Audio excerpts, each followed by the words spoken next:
上面这个问题啊，你一再提到刘志华这个案件啊，刚才前面你谈这个李元朝的时候，也提到刘志华这个案件，这个网友就提了一个关于刘志华的问题，说刘志华被弄进去，是不是你提供的被录制的淫乱录像给他搞进去的？这个问题啊，这个问得非常好，小平先生，这个你每次问的问题都很关键啊，这个我文贵非常尊敬，也是明镜电视呢，这个确实是很公正。很有水平，能和你们这个上你们电视，我非常的荣幸。你代我向和平先生和你们所有的员工们和您，真是表示发自内心的尊敬。你问这个问题实际上很有代表意义。当时啊，刘志华事件啊，这个非常有代表意义。那也是那一届政府当中是真心想反腐。这个刘志华被举报的事情，他已经多年了啊，因为他管着这个城建口，而且刘志华先生呢是非常的粗鲁和嚣张。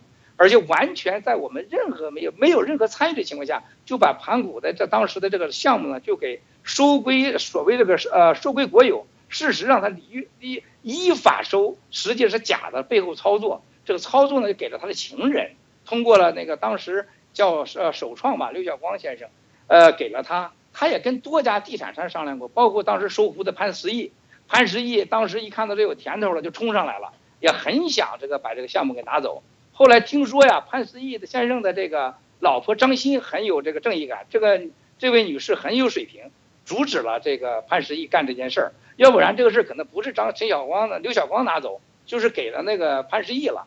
那么后来刘晓光接到刘志华这个任务以后呢，找过我们当时的总裁，就是原来公安部的一局局长林强先生，找他说过，说这个刘志华呢，副市长叫我们来接这个项目。希望你和文贵呢不要跟我为敌，我是没办法，我是接受命令。后来我们知道这个事情没那么简单了，因为这个事情是个抢劫嘛，我就开始到处投诉，特别到中纪委到中央。这个时候呢，中纪委的领导跟我接触的时候已经很明确，他们查刘志华已经2年了啊，而且说你这个事呢是有帮助，但你就提供材料吧。就像我们第一期说的一样，我提供了照片、文字。但是呢，领导说是不够，要视频，我逼的没办法。实际上大家没有注意到这些细节啊。关于这个事情，我希望真的明镜啊，有时间可以专录一集，因为中间确实很多的事情发生很多，又是这个暗杀了，又是车祸了的很多这个事情威胁。那么2年的时间，我在北京啊，花了2年的时间，这个才找到了刘志华先生这个有关的视频。